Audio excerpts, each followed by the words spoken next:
Welcome to another episode of Progress, Potential, and Possibilities, discussions with fascinating people designing a better tomorrow for all of us. I'm your host, Ira Pastor. Welcome, everybody, again to another episode of our show, bringing you another truly fascinating guest today who is helping to create a better tomorrow for so many people out there.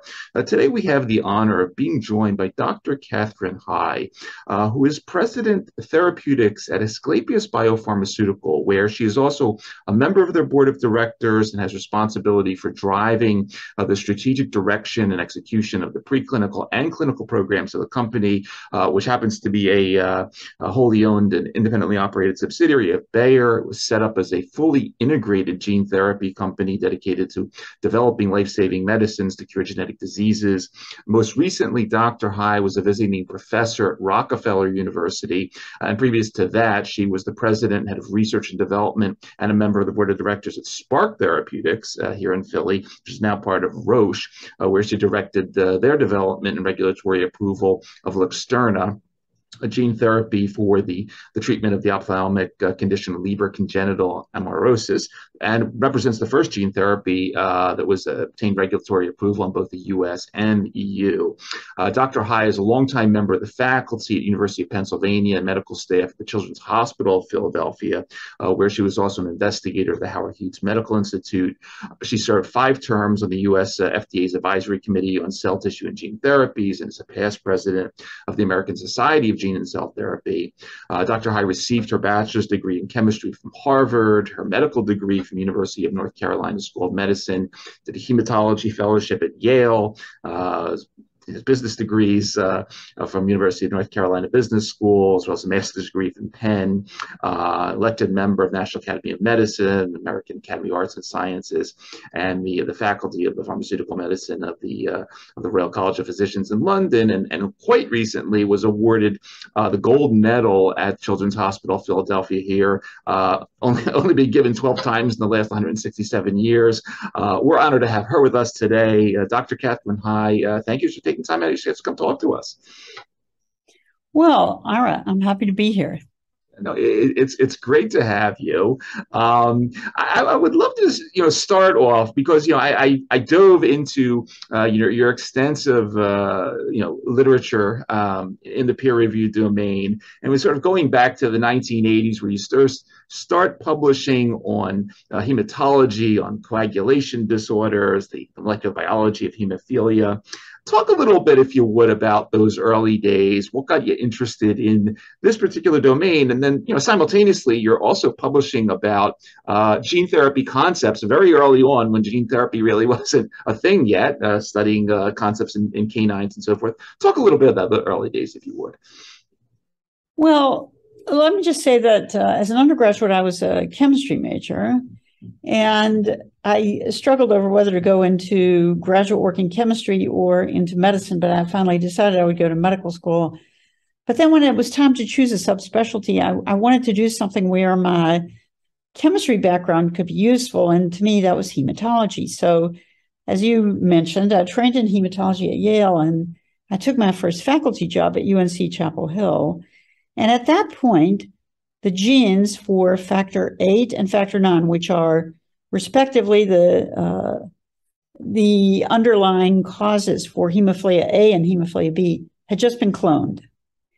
And the other very important event that was taking place at that same time was that HIV was beginning to infect the hemophilia population. through the older plasma-derived concentrates of factor VIII and factor IX. And so just as I was beginning my career, setting up my research lab and starting to look at mutations that caused hemophilia and study how those affected the structure and function of clotting factor molecules, I was also in my clinical work beginning to see more and more patients who hemophilia patients who had developed full-blown AIDS. Mm-hmm. And in those early days, of course, we could diagnose it, but we had no antiretroviral drugs. And so that began to be a fairly daunting area in which to practice medicine. And I began to think then about, wouldn't it be great if we could somehow just give all these people a normal copy of the factor VIII gene or factor IX gene, and then they would never have to worry about contaminants in the blood supply. Because even earlier, we had realized that many of these people had some other problem that was manifested in mild elevations in their liver function tests, in which we eventually identified in medicine as hepatitis C. But in those days, we just called it non-A, non-B. We didn't. Hepatitis C was not a defined entity yet. Mm-hmm. At any rate, so it was really in the midst of seeing so many people with hemophilia be affected with first HIV positivity, which nobody really knew what that meant at the beginning, but then eventually progressing to full-blown AIDS. And of course, as you know, many people in the severe hemophilia population died before there were good antiretroviral drugs. And so really, it was contact with patients who were affected in that way that began to pique my interest in, could we actually do gene therapy for this and other genetic diseases? And so it was in the context of that we set about to clone the normal factor IX gene, the normal canine factor IX gene, in the hemophilia dog models at Chapel Hill, and then define the defect in the factor IX gene of those hemophilia dogs, and then try to start thinking about how to do gene transfer. So we published the paper about the mutation in the dogs and the normal sequence in 1989. Mm-hmm. And in 1992, I received a very attractive offer from the Children's Hospital of Philadelphia that was going to let me devote more of my time to doing research. And gene therapy had already become a very competitive area. And so I welcomed the opportunity to take a job where my clinical commitments would be somewhat more structured and limited. And I moved to Philadelphia. And I will add that one set of my grandparents had grown up here in Philadelphia. My maternal grandfather graduated from the Penn Chemical Engineering program. Excellent. So anyway, so he was very happy that I decided to take this job. And by 1997, we had shown that we could use an AAV vector introduced into the skeletal muscle of hemophilic mice. We started with mice, and we could get durable expression of the donated gene that would reverse hemophilia in the mice. So we thought that was very exciting, and so we set about trying to find enough vector, the same gene delivery vehicle, where the word for that is vector. Mm-hmm. So the same gene delivery vehicle, AAV, carrying the canine factor IX gene. And in those days, the late 1990s, it was actually, beyond the scope of most academic labs to make enough material for us to treat a 20-kilogram dog.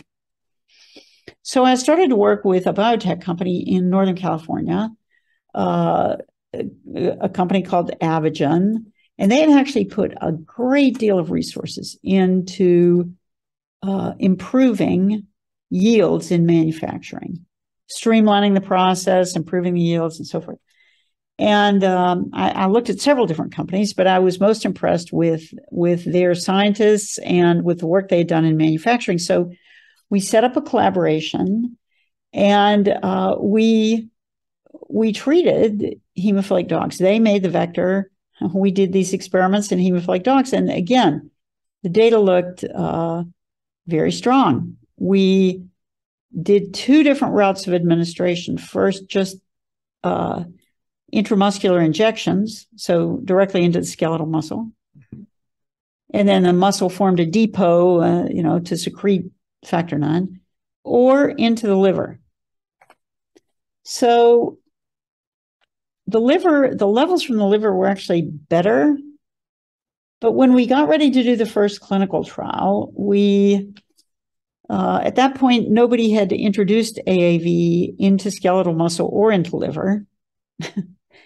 People had used AAV in the respiratory tract of adults with cystic fibrosis.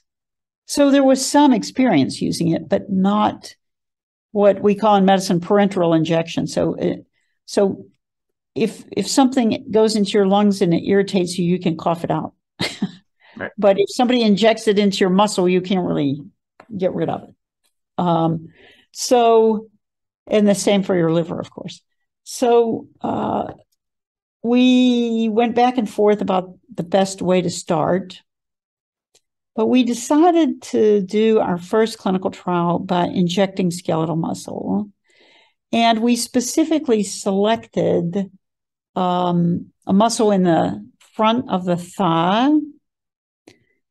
Your quadriceps is named that because it has 4 bellies. Mm-hmm. But one of those bellies of the quadriceps, the vastus lateralis, even if you lose that muscle, you will still have a stable knee and a functional quadriceps because it's a relatively small part of the 4 bellies of the quadriceps. So we decided that we would inject that muscle. And then if something terrible went wrong, we could always excise that muscle if we had to.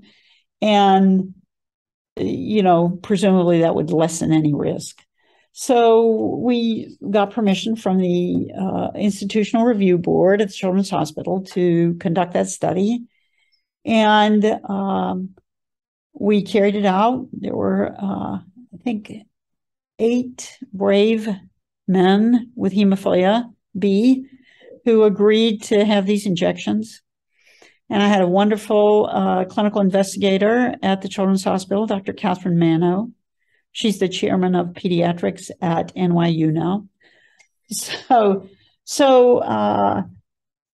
that study, all of these people agreed to have a muscle biopsy a year after the treatment. And we were able to show by special stains on the muscle biopsy that it was actually making factor IX, Mm-hmm. but the circulating levels that we were getting were not high enough to really affect the disease. And we later learned that a lot of the factor IX was sticking in the interstices around the muscle fibers. Okay. It actually has a property to bind very tightly to collagen, which is abundant in the material that surrounds every muscle fiber. And so most of the factor IX was not getting out into circulation. It was sticking inside the muscle. And we had already gotten up to a fairly substantial number of injections, close to 100 different muscle injections.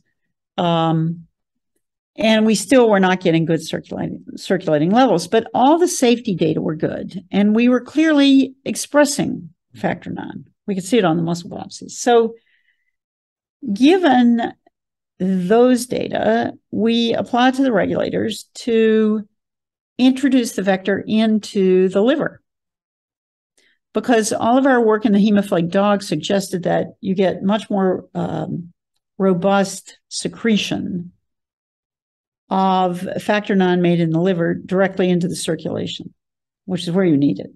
Right. So we started that trial in 2001. And it was the first trial in which anybody had tried to put AAV into the liver. And I have to say that many of our experiences in that illustrated that old saying, the early bird gets the worm, but the second mouse gets the cheese. So we were definitely having a first mouse experience as we went through that work.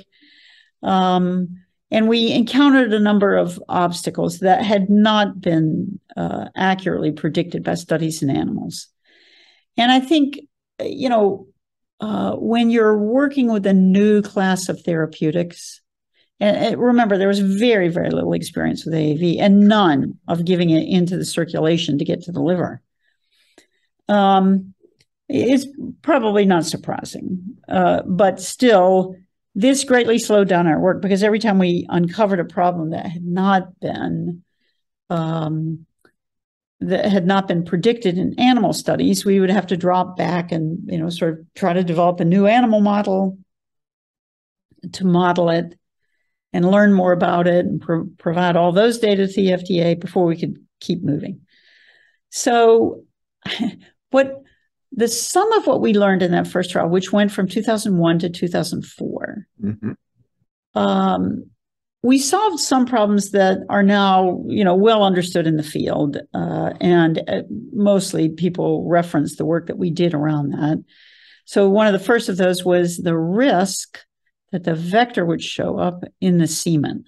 And again, that was not well predicted by the hemophilia dog model.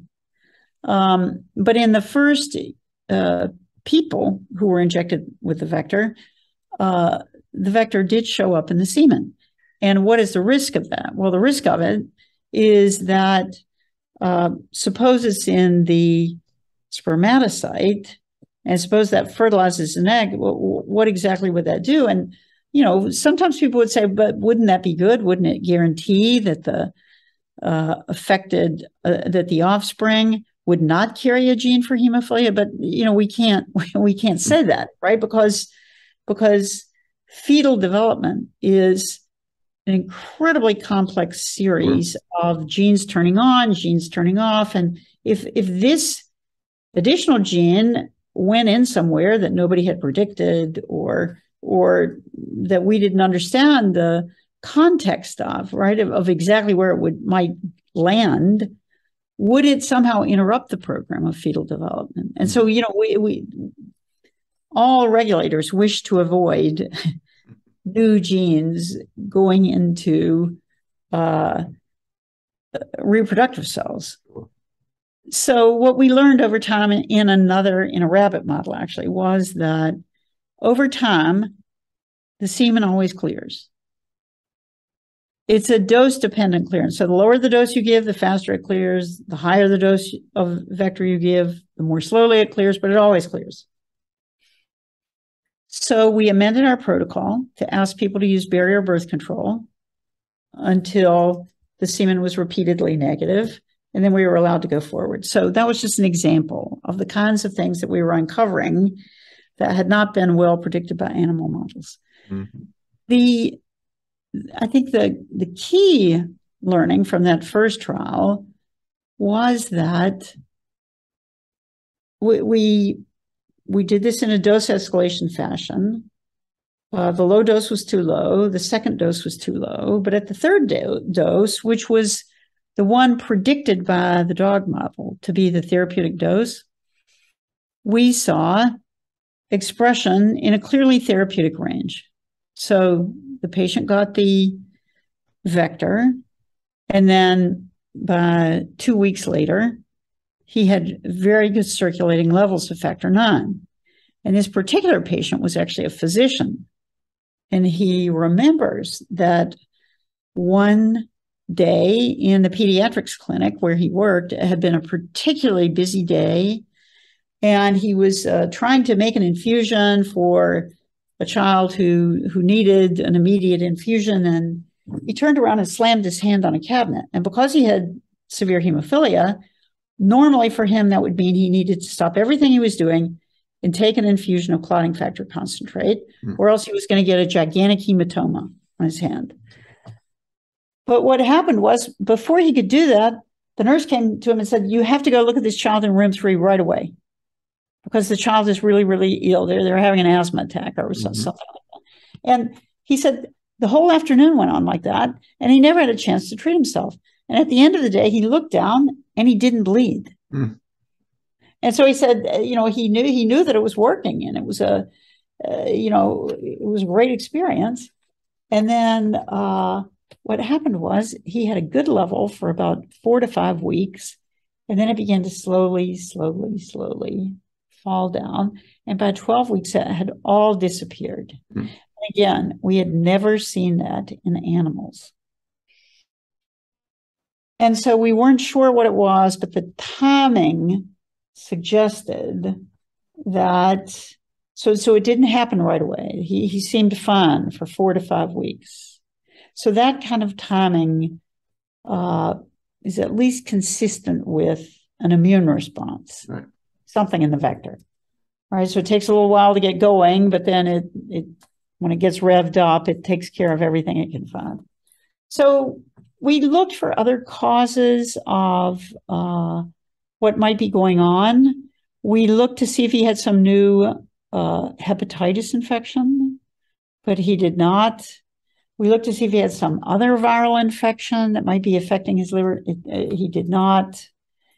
And so then we started to look to see, did he have an immune response to some component of our vector? So our vector basically is, it looks like a virus on the outside. This is adeno-associated virus. Looks like a virus on the outside. And on the inside, instead of the virus DNA, it has the factor IX DNA. So we thought, okay, well, it's a pretty simple structure.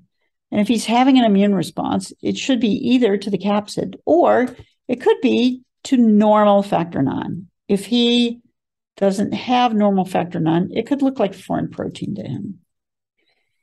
So we set about doing experiments to figure that out, and it looked like he was having an immune response to the capsid, so the AAV-looking part of the virus. And in some ways, when we saw that, we thought, okay, but that's good news, because if he were having an immune response to factor IX, that would be very hard for, Sure. I mean, that strikes at the heart of our therapy, and then we can't really do anything. Right.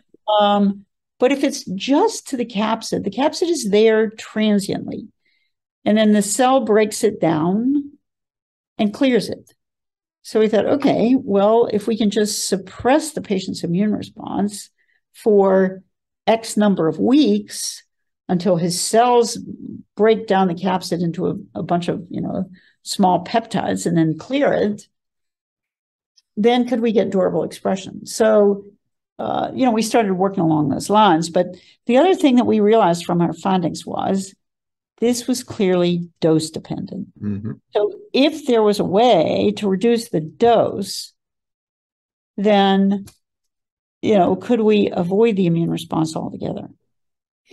So what we did, to make a long story short, eventually, one of my colleagues at Children's Hospital was working with a group in Italy who had identified a patient who was in his early 20s who presented with blood clots at a young age. So this is unusual to be in your early 20s and develop a deep venous thrombosis in the leg, which is what this person did.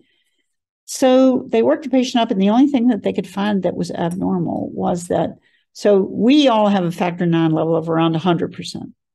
And somebody with severe hemophilia has less than 1%. This patient had 776%. So he had a very, very high level of factor IX. So they cloned his factor IX gene, and they found a single point mutation. But that point mutation made his factor IX about 8-fold more active than normal factor IX. So they did many other biochemical studies of this, but in the end, it seemed that it would be a good idea to use this as the transgene rather than wild type factor 9, normal factor 9. Yeah. So we put that construct together in 2015. A lot of that work was done by a great trainee in our group, Dr. Chavi Angela. He works with us at AskBio now. Anyway, so he put that construct together with a different capsid that has a high level of tropism for the liver. And then we spent a lot of time trying to figure out what would be the starting dose in the new trial, because this should work at a lower dose, right? So because of the very high specific activity of the gene that we were putting in. So we finally picked out a dose that was 4-fold lower than the one that had worked in the first trial. And it worked great. It gave levels of clotting factor that were about 3-fold higher than the high dose in the first trial. So then people had an average of around 30%, which is great, right? It's not very far. The lower limit of normal is 50%, right? 50% is normal. So these people had 30%, and, most people just don't bleed at that level. Now, they probably couldn't play football or be a boxer, but they could conduct most activities of daily living uneventfully without needing any clotting factor. So we did a phase 1 study of that. By this time we were at Spark. We did a phase 1 study. We published those results in 2017, and then Pfizer took that program to do the phase 3 study. So now their phase 3 study is now fully enrolled, and they expect to report out results early next year. So that was an odyssey. It was a long odyssey from great results in a mouse. It was actually fairly quick to get great results in a hemophilic dog. Sure. But then to get great results in people took a little longer. So goes biodrug development, but no, it's it's a fascinating odyssey, and as I'm sitting here, sort of going on this journey with you, you're developing the vectors, you're studying the immune response control, you're exploring areas of clinical development that no one's touched before. What's happening on the other side at this point? Because clearly, as you're doing all this, you're raising money from investors, you're getting big pharma, which, at this point in the early 2000s, right, it's still mainly small molecules, just monoclonals and so forth. Right. What were those experiences like? Because here you are, you're a clinician, you're a researcher, and now you got to put on this other hat and go convince Pfizer and Roche and all these other folks over here that don't usually sell these types of things. This is the future. Talk about a little bit about what's happening. Yeah. Well, interestingly, my initial experiences around that were with this company in Northern California, Avogen. Mm-hmm. And they were the ones who really introduced me to concepts of, talking to the investors, news flow, and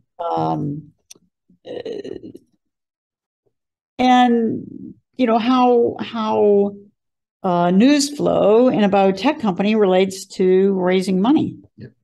And I also got a fair amount of experience talking to investors, which is an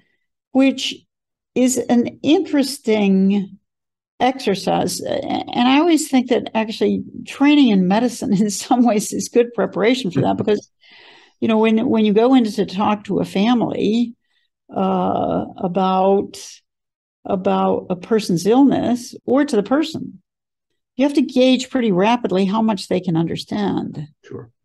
And then explain it to them in terms that they can understand. And similarly, I found that with investors, some of them are very, very sophisticated. They're physicians and scientists themselves, and others are people who are investing in everything from, airplane manufacturing to, medicine, right? So they have a very wide range of grasp of what we were doing. But anyway, that was my initial introduction to it. And I have to say, I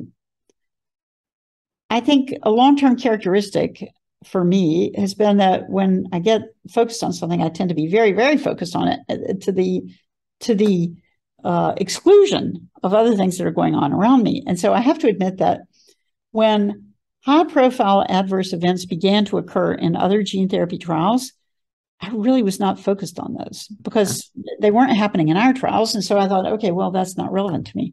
But I think what I failed to appreciate was that those high-profile adverse events were slowly eroding the confidence of many stakeholders, whether they be patients, whether they be large pharma, whether they be big biotech, or other types of investors, right? People gradually began to lose confidence. And I was really sort of not very aware of all that until this company that had been making our clinical grade vector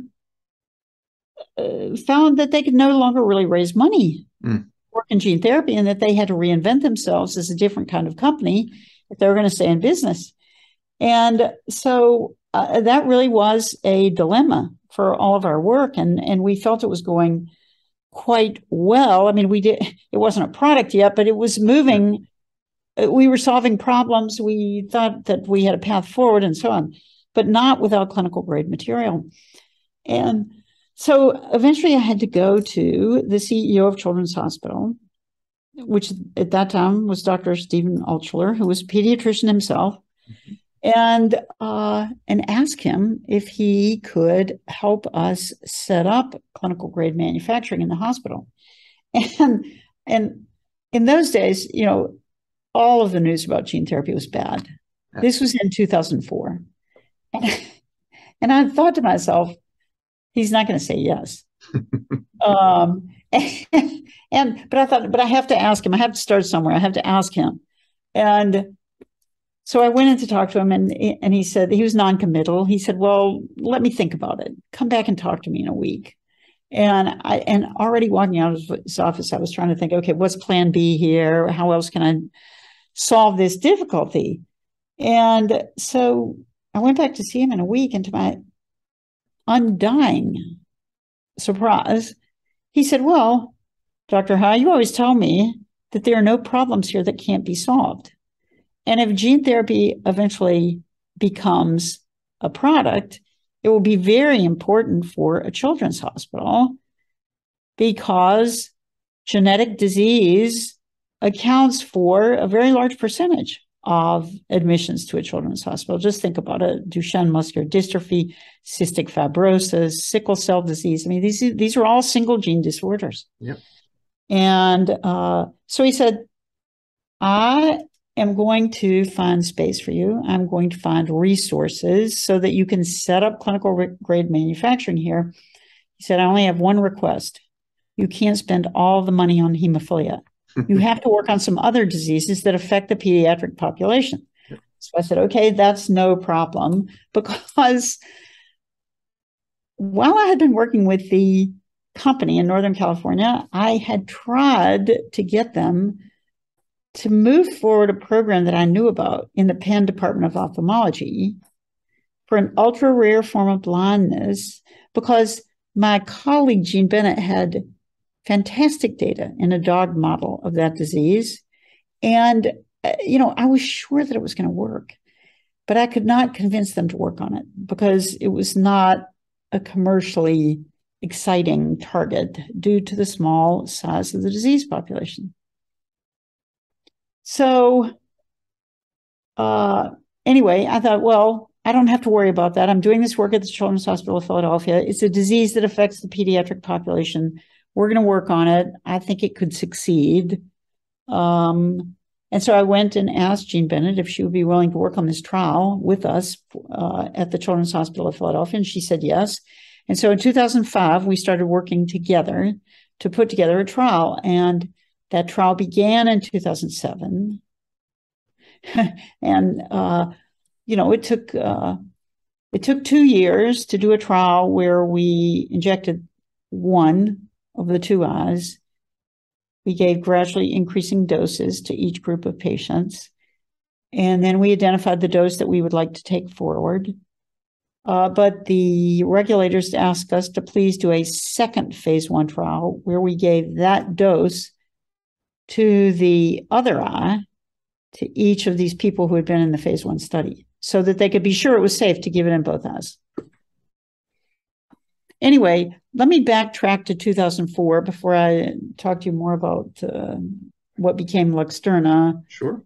But, the other issue in 2004 was that we had to find people to staff this vector production facility. So I did go first to the people I'd been working with at the company in Northern California and asked them if they would like to move from San Francisco to Philadelphia. And so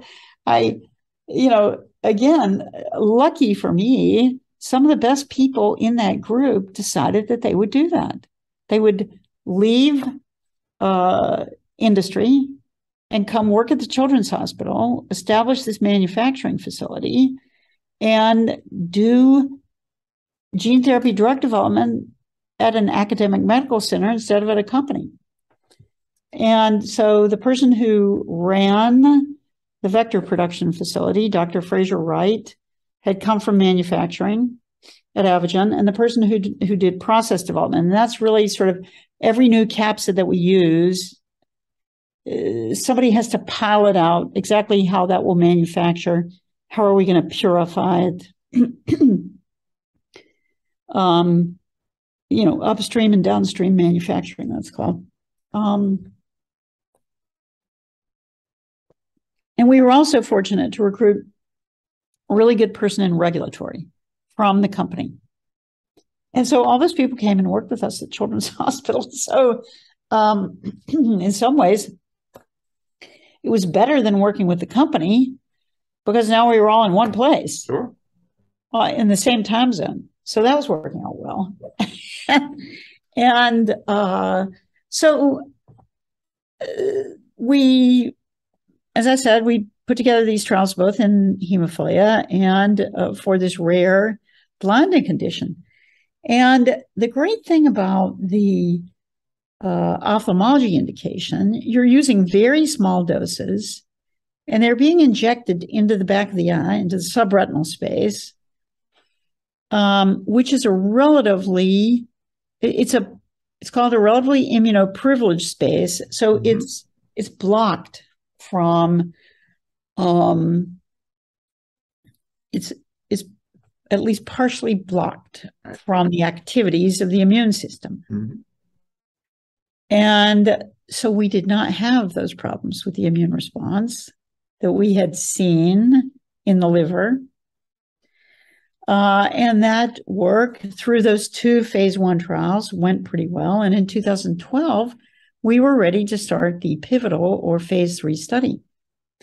And about that time, I started to get cold calls in my office of people who were interested in investing in what we were doing. And, I was a scientist, I was a physician, I was a researcher. I had good funding.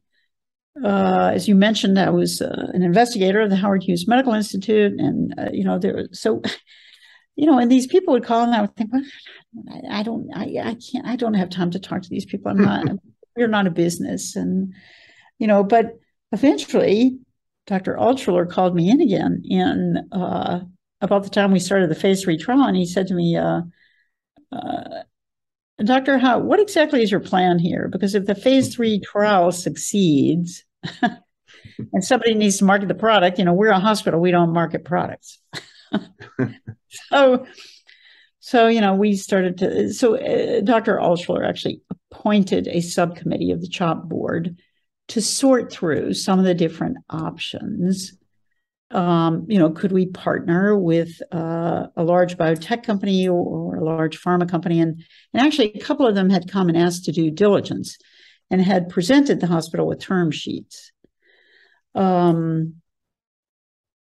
I was really concerned about putting a gene therapy asset into a company that was not really exclusively devoted to gene therapy. And of course, at that point, there were none of those. Right. just because I was afraid that we might encounter other problems that, we didn't know about yet.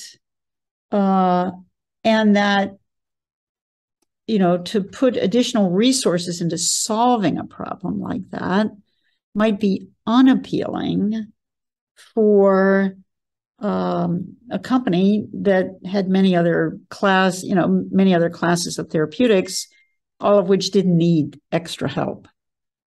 That were much more well established and well understood.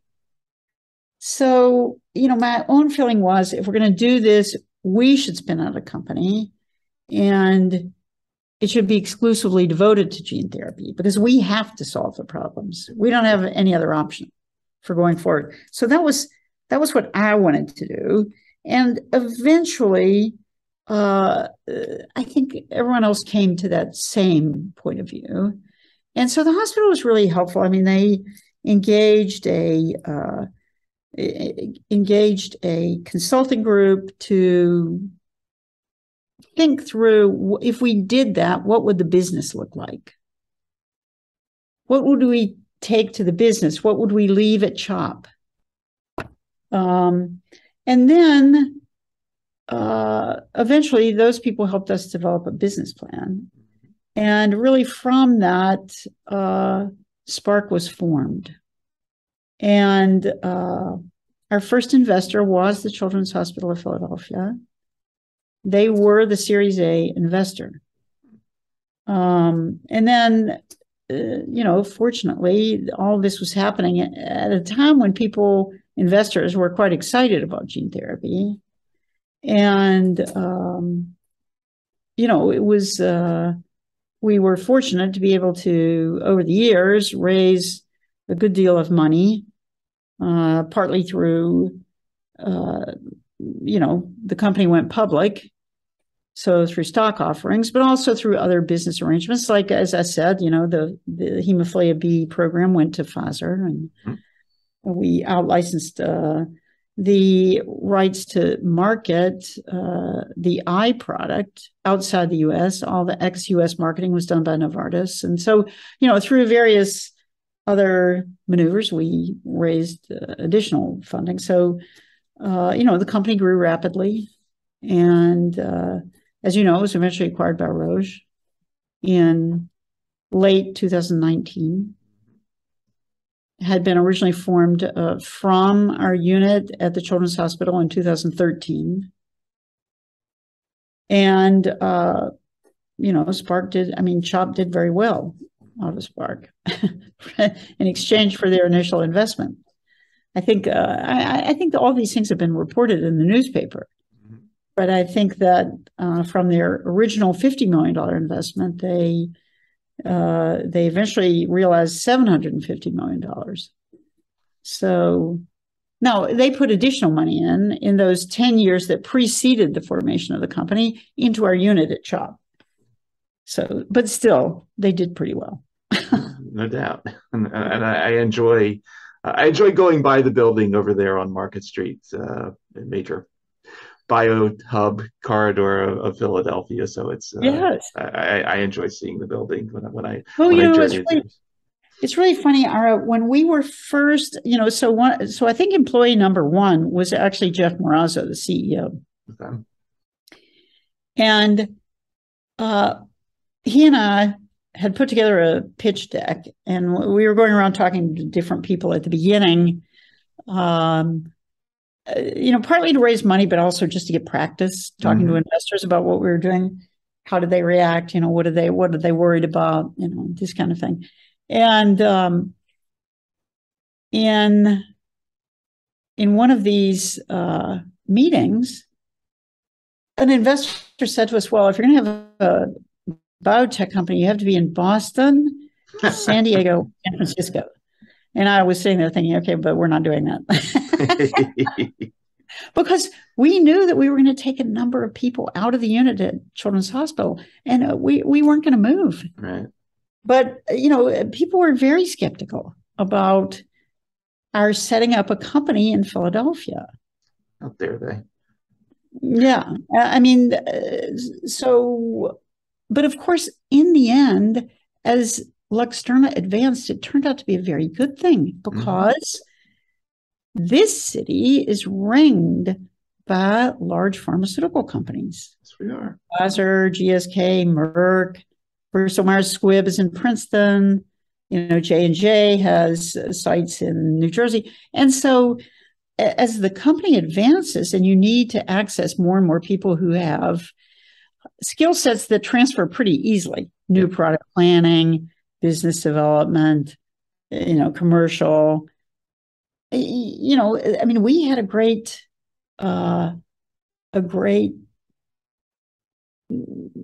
area to draw from, whereas Boston is much more sort of startups.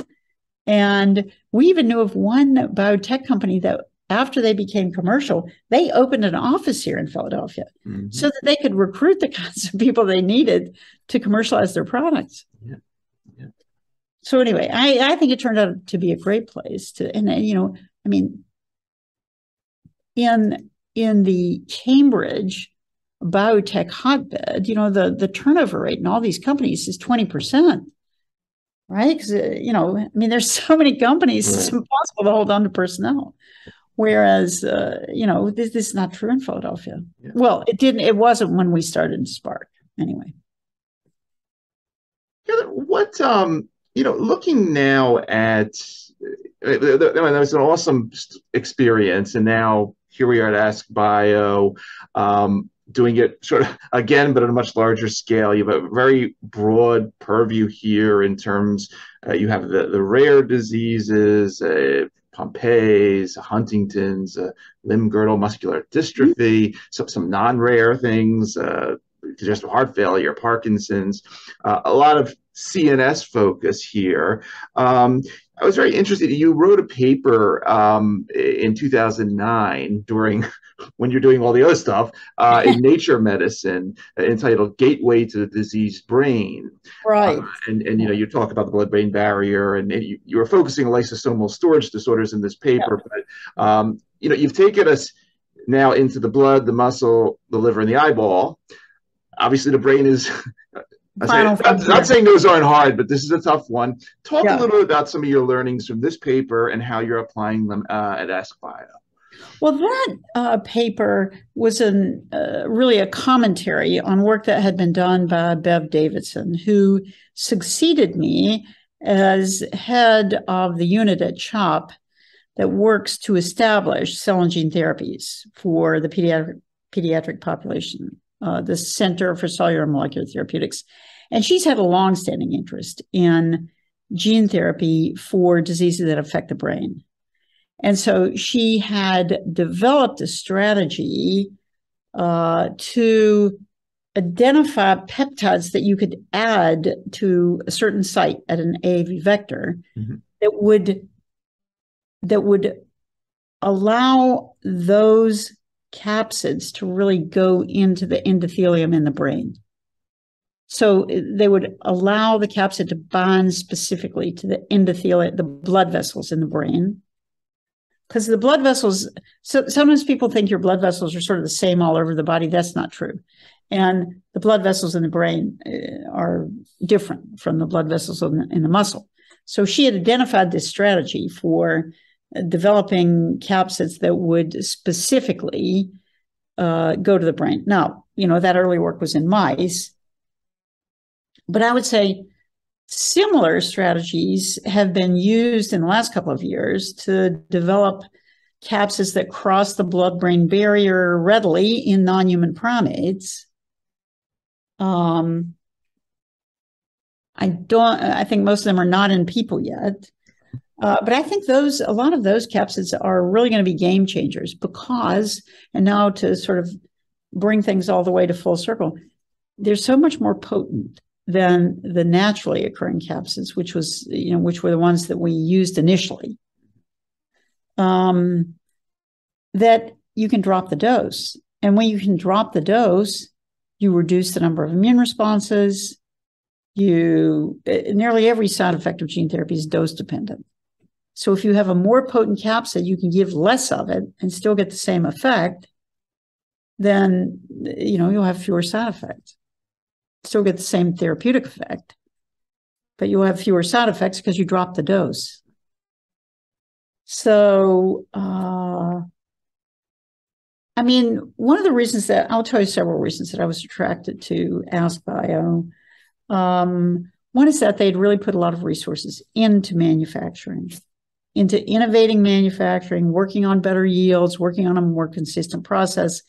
And they had developed their own 350,000 square foot manufacturing facility in a place called San Sebastian, Spain. So I thought that was a very attractive feature. I was interested in their portfolio. As you said, they had already branched out beyond single gene disorders to complex acquired disorders. So they were trying to use a genetic strategy for complicated diseases like Parkinson's disease. So I thought that would be a great thing for the field if we could demonstrate the utility of that kind of approach. I had been talking to their CEO, Sheila McHale, for a long time. And I had never had a woman CEO, and I thought that might be an interesting experience, and it has been. It's been great. But, just as I decided to go to come on board, they were acquired by Bayer. But, that's also been a very interesting experience. So, it's an old and experienced pharmaceutical company, and they have a lot of expertise in the company. So, absolutely. As you mentioned the sort of the polygenic diseases. Obviously, you have this amazing basket of the 6,000 to 8,000 monogenic rare diseases, hundreds of millions of patients. But then we have this other side where a lot of the diseases that kill us, unfortunately, on a daily basis. We can go down that list. But in 2013, in Diabetes Journal, you published treatment of diabetes and long-term survival after insulin and glucokinase gene therapy, where you talk about the dual gene therapy, developing this glucose sensor. First, I think you published in rodents, and then you moved to dogs with the 4 years of efficacy and so forth. I'd love to hear you talk about that, but at the same time, when it comes to all of those diseases that are responsible for the majority of our deaths, where does, whether it's 2 genes, 5 genes, whatever it may be, I think the term is multiplexing, if I'm not right, where are we in sort of the evolution of what you've been championing and developing the last couple of decades into some of these chronic degenerative disorders that affect also hundreds of millions of people? So I think we're probably early on in that process. And I think that, when I think about neurodegenerative disease, first of all, of course, the brain is incredibly complex. Sure. There may be some more straightforward ways in. There may be some single gene strategies that have a generally beneficial effect on a wide range of neurodegenerative disorders. And that is the program, our initial program in Huntington's disease. So most Huntington's disease strategies have to do with knocking down the abnormal Huntington allele. Mm-hmm. Sometimes they knock down both the normal and the abnormal with the concept that if you get rid of the abnormal, then you don't need all of the normal anyway. But we are using a different strategy where we're using an enzyme involved in cholesterol synthesis. And a lot of people don't know, but your brain is 25% cholesterol. Mm. So this is a different strategy, but in animal models, at least, it has beneficial effects, not just in Huntington's disease, but in other neurodegenerative conditions like Parkinson's and Alzheimer's. So, I think it's a strategy that definitely deserves to be tested.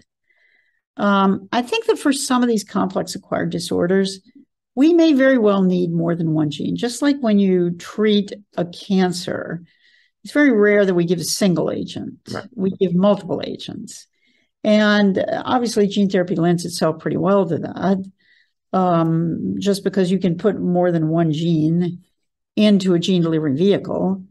and take a multi-pronged approach. But I do think that the more complicated the disease, the more we're going to have to realize that we're going to have to learn this a step at a time. So, but it's important to get started. Yeah, absolutely. And we all know that there are clearly genetic determinants of successful aging. We know that from studying families who are distinguished for their longevity.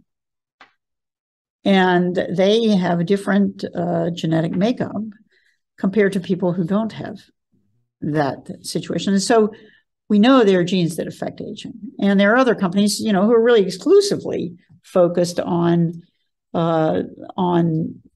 discovering and then utilizing genes that seem to protect against the degenerative conditions of aging. Sure. So, I think we're early on in the process, but I think it's potentially a really exciting area. That actually leads me into, and you have a lot of cool papers, obviously, but the one of the ones that really stood out to me was this one from 2016 in Nature Biotechnology entitled "An Edible Switch for Gene Therapy," where that was a commentary on somebody else's paper. But it's just it gets, because we just did an episode a couple of weeks ago on sort of epigenetic editing, and it sort of, with everything happening in all these domains, or these related domains, obviously gene therapy, but now here in this paper, you talk about sort of how transgene regulation can be responsive to the content of the diet, and once again, it gets me thinking of everything we talked about in terms of epigenetics and all these other ways that external influences affect the genome, and hence what may be happening per the gene therapy. Can you say a few words about, and it could be this, but also other supporting technologies that maybe they're in their infancy, but are part of sort of the future of the gene therapy system? Well, people have been interested for quite a long time in a regulatable switch. So this would be a situation where, let's say that you got a gene therapy vector, and we saw the result of it, and we decided, well, we actually need twice as much as what the person has right now.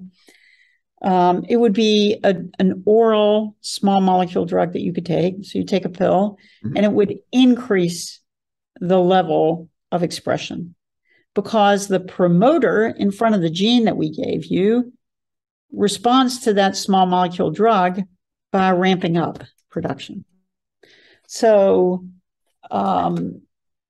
we have presented some work like that from AskBio already, with a switch that responds to an FDA-approved drug. So you introduce the AAV vector into the animal's liver, and then you put them on this drug, and it ramps up expression. And so it also allows you to essentially have a situation where you can turn a gene on and off. So then it makes it more like like coming in once a month for a monoclonal antibody infusion. All you have to do is take an oral drug to turn on your gene. You don't have to go into the treatment center for an infusion. You just take pills. Yep. So, these still need to be tested in humans. There's very little experience with any kind of thing like that in clinical investigation yet. But so that's an example of an adjuvant technology that would extend the reach of gene therapy.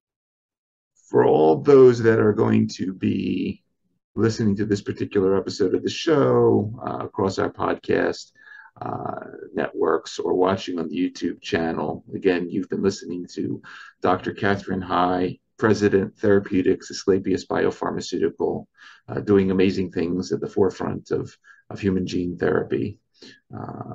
Dr. Hai, it was a pleasure seeing you. I want to thank you for taking the time out of your schedule to come talk to us for a little while about all these issues. Obviously, thank you for everything you've been doing there at Asklepios at Spark, at CHOP, of course, over the years. And as we say on our show, thank you so much for helping to create a better tomorrow for so many people out there. It's great seeing you.